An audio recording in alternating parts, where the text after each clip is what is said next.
Halo Sobat Dewari, salam jas merah, jangan sekali-kali melupakan sejarah. Welcome back to my podcast Warisan Lisan Dharana Dewari.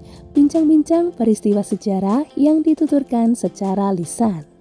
Kembali lagi dengan saya Bu Ripka yang akan memandu kalian untuk berbincang-bincang perihal warisan masa lalu. Episode 4 dalam segmen ini, diskusi konten kreatif masih dalam bentuk podcast, acara gosip, dan breaking news. Terdengar seru kan? Kali ini ada tampilan dari kelas 10-6 yang akan membawa kita berpetualang ke masa lalu, tepatnya pada masa Kerajaan Sriwijaya dan Kediri. Tentunya, mereka juga menghadirkan guest star yang sangat menarik. Penasaran kan? So, jangan kemana-mana, siapkan alat tulismu, buku catatan, snack, dan cari posisi yang bisa membuat kalian nyaman.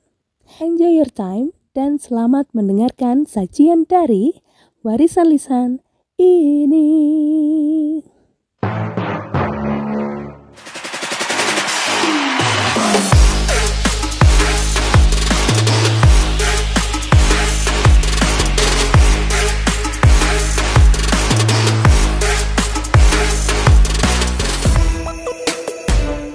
Hai guys, selamat datang di podcast kita, podcast Petualangan Menuju Masa Lalu.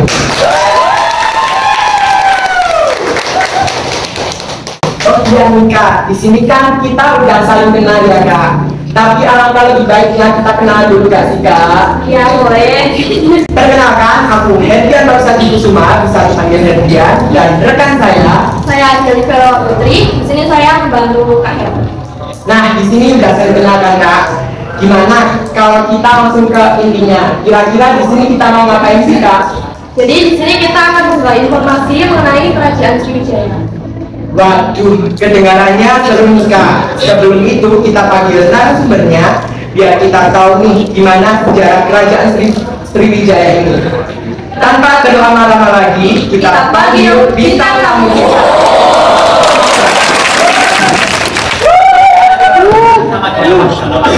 Di sini saya menjadi narasumber untuk sharing-sharing tentang Kerajaan Sriwijaya. Oh ya, itu sama dulu teman-temanku yang akan menjadi narasumber juga. Oke, hai guys, aku Sofia Fauziani Sasarwa, biasa dipanggil Via. Di sini aku sebagai partner partku untuk sharing nih tentang Kerajaan Sriwijaya itu gimana.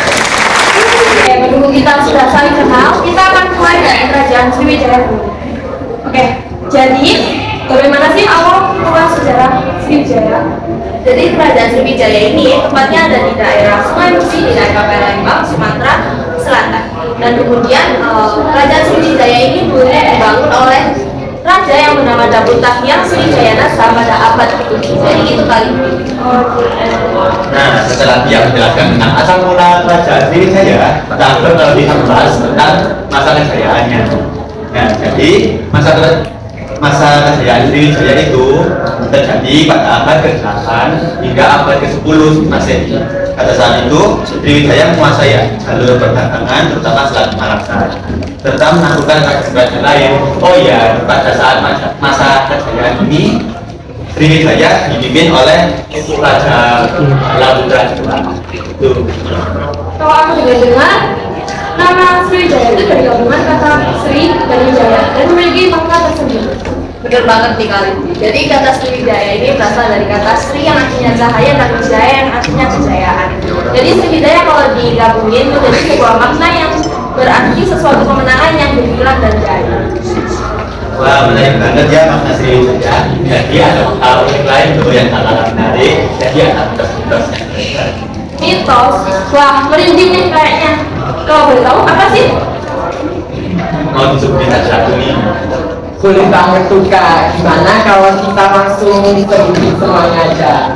Tapi tunggu dulu, boleh satu-satu pasti. Kalau semuanya kayak gak ada yang penasaran nih, ya nggak? Ya. Oke, jadi di Sriwijaya ini banyak mitos tentang pulau emas yang dihuni oleh ular pemakan manusia. Nah, jadi mereka itu menggambarkan pulau ini ada gunung berapi yang menimbulkan asap dan api. Cuma itu aja Kak? Apa ada mitos lain dari Kerajaan Sriwijaya? Oh, masih ada lagi. lagi dong. Jadi di Pulau Emas tersebut juga ada burung yang bisa menirukan gerakan manusia. Nah, ini Kak, kita kan sudah sharing-sharing awal berdirinya, masa kejayaannya, dan fakta uniknya. Nah, kita yang di sini juga pastinya penasaran, kok bisa kerajaan Sriwijaya ini runtuh dan asal mulanya itu bagaimana, Kak? Jadi dulu kerajaan Sriwijaya ini runtuh dikarenakan serangan yang secara terus-menerus oleh Raja-Raja Dracula Dewa dari kerajaan Kola, India Selatan. Terus kerajaan ini diserang pada abad ke-11 dan kemudian pada tahun 1377 atau abad ke-13 kerajaan Sriwijaya ini benar-benar runtuh karena persaingan dari kerajaan Majapahit yang berhasil menaklukkan bagian-bagian dari wilayah Sriwijaya ini. Oh, jadi gitu asal-usul kerajaan Sriwijaya. Nah, Kak Patu sama Kak Fia nggak kerasa ya Kak, kita sudah sharing-sharing dari awal mula kerajaan Sriwijaya berdiri sampai runtuhnya kerajaan Sriwijaya. Jadi kalau menurut aku sih ya, itu tadi yang mitos-mitos terlalu mengerikan nggak sih? Ya, terlalu mengerikan sekali Kak. Nah, jadi kita kan tadi sudah sharing-sharing tentang kerajaan yang ada di Sumatera. Nah, kali ini kita akan membahas kerajaan yang berada di yang berbeda dari materi sebelumnya, yaitu kerajaan dari Kediri. Kita bakal kedatangan guest star yang gak kalah menarik loh Kak. Ngomong-ngomong nih Kak Livi, kira-kira kamu yang bakal nemenin kita itu dari mana ya Kak? Ini aja Kak Her, dengan kita langsung tanya aja tentang kita atau guest star kita. Nah, kenapa kok mau ini? Di samping saya sudah ada guest star kita yaitu Raja Jayabaya. Halo semuanya, saya Jayabaya. Saya merupakan raja Kediri pada abad ke-11 Masehi. Dan saya datang di sini tidak hanya sendiri, melainkan saya membawa bantuan kerajaan saya, yaitu Fia dan Patu. Halo Jayabaya. Halo. Wow, ternyata desa kita jauh banget ya, effort banget nih sampai datang ke sini. Saat masa jabatan Raja Jayabaya, apa sih yang didapat selama kerajaan di sini? Baik, pertanyaan yang bagus. Jadi kerajaan Kediri ini dibangun oleh raja pada dahulu saya, yaitu Raja Sri Samarawijaya yang merupakan raja pada abad ke-10. Baru saat abad ke-11 saya mulai menjadi raja yang memerintah kerajaan Kediri hingga masa kini. Keren banget ya Raja Jayabaya bisa membawa kerajaan Kediri ini ke masa kejayaannya. Bener banget loh Kak Liv. Tapi kok bisa sih Jayabaya ini membawa kerajaan Kediri sampai puncak kejayaannya? Pastikan juga ada penyebabnya kan? Bisa dijelaskan Kak? Baik, saya dapat membawa kerajaan Kediri mencapai puncak kejayaannya karena bisa mengalahkan Jenggala dan mencapai kembali wilayah bekas kerajaan Kauripan. Saya juga mampu mempertahankan kedaulatan kerajaan Kediri dari ancaman luar seperti kerajaan Sriwijaya dan kerajaan Ternate. Dan saya berhasil mengembangkan perekonomian kerajaan Kediri dengan memperluas perdagangan baik dalam maupun luar negeri. Saya membangun armada laut yang kuat dan menjalin hubungan dagang dengan negara-negara Asia Tenggara seperti Kamboja, Cangka, Burma, Thailand, dan Vietnam. Wah, keren banget. Ternyata Jayabaya ini membawa kerajaan Kediri untuk meraih kejayaannya ini sangat amat panjang. Setelah melewati maksudnya banyak rintangan. Kalau aku lihat Jayabaya kayak mirip sama siapa gitu. Kenapa? Apa memiliki keturunan atau jenis? Nah, saya punya adalah raja keturunan Airlangga. Misalnya berawal saat Airlangga membagi kekuasaan menjadi dua, yakni Panjalu dan Jenggala. Setelah sebelumnya Airlangga gagal menjadi anak dari Permaisuri Dewi Kilisuci sebagai pewaris tahta. Nah, saya juga menambahkan fakta penting tentang Majapahit. Raja Jayabaya pun dipercaya merupakan titisan Dewa Wisnu dan memiliki darah Pandawa dari ayahnya. Buset, yang bener sih Raja Jayabaya keturunan para dewa. Keren banget. Kan itu cuma kepercayaan aja Kak Her. Wah, ramalan-ramalan langsung tanyain nggak sih ke Raja Jayataya? Nah, saya juga punya ramalan fantasi peninggalan saya seperti kalau jika sudah ada kereta tanpa guna atau orang sekarang biasa sebut mobil, Pulau Jawa berkalung besi atau dihiasi rel kereta api, ada kendaraan yang dapat terbang, majunya teknologi hingga bumi mengecil. Nah, saya akan menambahkan ramalan-ramalan lainnya dari buat saya, yaitu pasar kehilangan suara seperti Pontianak, Market, Tokopedia, dan Shopee. Dan masih banyak lagi ramalan-ramalan Jayataya yang meramalkan sifat-sifat buruk dari manusia di masa depan. Oh begitu, jadi cukup menarik gak sih yang dibuat ramalan-ramalan yang dibuat oleh Jayataya? Ya benar sekali, aku juga pernah lihat informasi mengenai ramalan ini. Dan banyak ramalan yang buat aku tertawa sampai sakit perut. Aduh ada aja, tapi emang lucu dan serumit itu kalau buat ramalan-ramalan Jayataya. Makanya cukup sudah bahas ramalan ini Kak Livi. Kita tanya-tanya lagi nih soalnya jarang-jarang mereka ada di sini juga kan. Kembali lagi pada Kerajaan Kediri. Kapan sih runtuhnya Kerajaan Kediri tersebut dan kenapa? Jadi keruntuhan Kediri, Kerajaan Kediri dikatakan dari konflik antara Raja Kertajaya dan kaum Brahmana. Kertajaya dianggap melanggar agama serta melanggar agama serta memaksa Brahmana menyembah Kertajaya layaknya dewa. Dengan perlindungan Ken Arok, Brahmana menuntut untuk melakukan pemberontakan sebagai disebut sebagai perang bandar. Hal tersebutlah yang menjadi runtuhnya Kerajaan Sriwijaya. Oh jadi gitu asal usul Kerajaan Kediri. Nah gak kerasa kakak-kakak ini sudah lama menemani sharing dari awal mula Kerajaan Kediri berdiri sampai runtuhnya Kerajaan Kediri.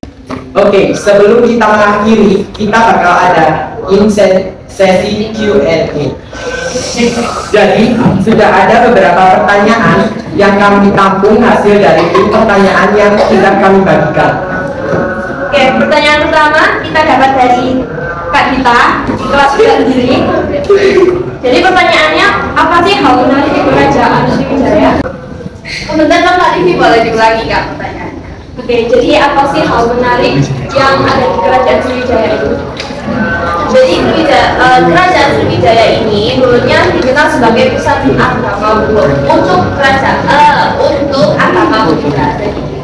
Dan ini bermula dari yang namanya Isuk. Ia menerjemahkan kitab-kitab agama Buddha dari bahasa Sanskerta ke bahasa Cina. Dan di sanalah awal mulanya Kerajaan Sriwijaya itu sebagai pusat dari agama Buddha. Nah lanjut ke pertanyaan yang kedua dari Kak Feli, kelas kita juga. Sejak kapan ada Kerajaan Kediri? Jadi Kerajaan Kediri ini sudah berdiri sejak abad ke-10 atau lebih tepatnya pada tahun 1045 dengan Sri Samarawicaya sebagai raja pertamanya. Oke, jadi dari sesi Q&A cuma ada dua. Selain dari dua pertanyaan tadi, kita juga akan membuka sesi tanya jawab lewat sejarah dan kita akan menampung cuma dua pertanyaan saja. Jadi siapa cepat dia dapat. Silakan. Oke guys, silakan yang mau tanya di grup. Nanti akan ada nilai plus. Silakan banyak. Dewi kita di sini juga disponsori oleh Le Mineral. Nah, kita akan coba dulu ya.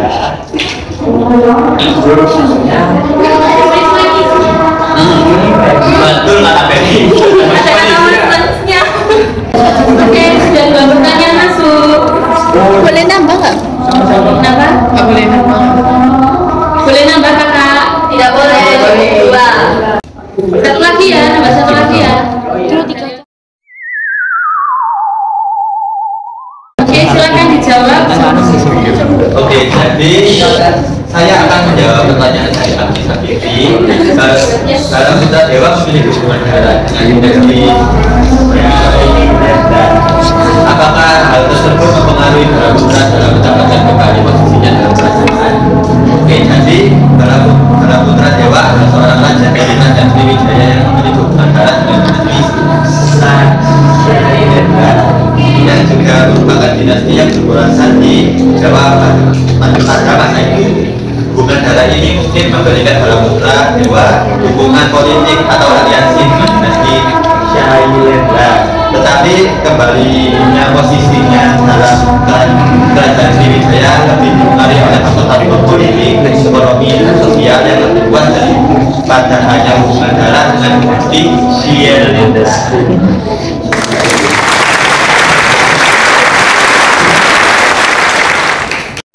Jadi saya ingin menjawab pertanyaan dari Kayla Edward. Bagaimana pengaruh pendidikan pada bangsa sekarang oleh Raja Sriwijaya dalam memimpin kerajaan sendiri?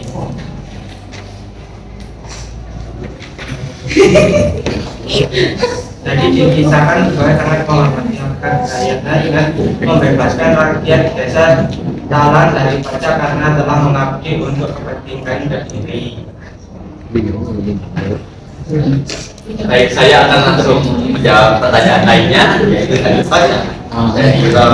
Salina Agustia Erfani Putri Hidayah. Bagaimana cara Jayabaya mencapai puncak kejayaannya? Nah, jadi tuan saya ya, Jayabaya mencapai puncak kejayaannya dengan cara memakai kecerdasan dan kepemimpinan yang baik, lalu ada kebijaksanaan politik, lalu ada kemandirian ekonomi, serta kemajuan budaya yang cukup luas. Itu aja. Nah, gak kerasa nih, kita udah lama sharing-sharing dari awal kerajaan Sriwijaya sampai kerajaan Kediri. Di sini kita akan langsung pamit undur diri. Terima kasih telah memberikan perhatiannya. Sampai jumpa kembali di sesi selanjutnya. See you.